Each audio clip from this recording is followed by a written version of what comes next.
Welcome back to Only Talk Sports. We talk sports every single day, or at least we try to. I'm Ernst Jeffrey. Subscribe to the channel if you like sports content. Hit that notification bell so you never miss our video. One of the most underrated games in the Week 2 college football slate is between an SEC school traveling on the road in the non-conference, which is rare, to a Group of 5 school. It's the Ole Miss Rebels going on the road to the Tulane Green Wave. I'm going to preview and predict whether I think that Ole Miss will find a way to pull out a win on the road, or whether I think that the Tulane Green Wave will hold serve at home and knock off an SEC school. And here is another game I'm really looking forward to. You've got the Ole Miss Rebels and the Tulane Green Wave. This should be a fantastic game, one of the most under-the-radar games of the weekend because it's on ESPN2, and even though there are two top 25 teams, I will guarantee you that a lot more people are going to be watching Texas A&M Miami and Iowa State than this game right here. And this game could be the best game of the three because this game is at Tulane. No, it's not at Ole Miss. The Rebels are traveling to the Green Wave,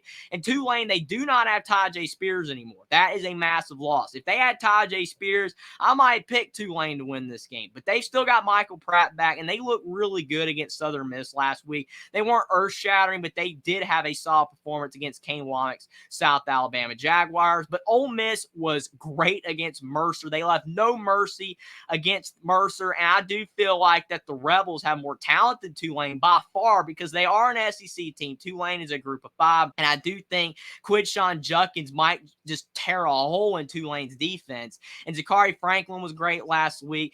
Ole Miss had great quarterback play. Both quarterbacks play Jaxson Dart and Spencer Sanders, and I do think that Jaxson Dart will play well against Tulane's defense because Tulane's defense isn't one of the best defenses in college football. Ole Miss should be able to put up a lot of points in this game, but Ole Miss's defense, while improved, they're still going to have a tough time with Michael Pratt because he is one of the best ballers in college football that a lot of people probably still don't even know about because he plays for Tulane. Yes, a lot of people found out about him when they beat USC last year in the bowl game, but he is still an underrated gem in college football, and Tulane's just an underrated team. I do think that Tulane can give Ole Miss a big game here, and if Tulane won, I would not be surprised.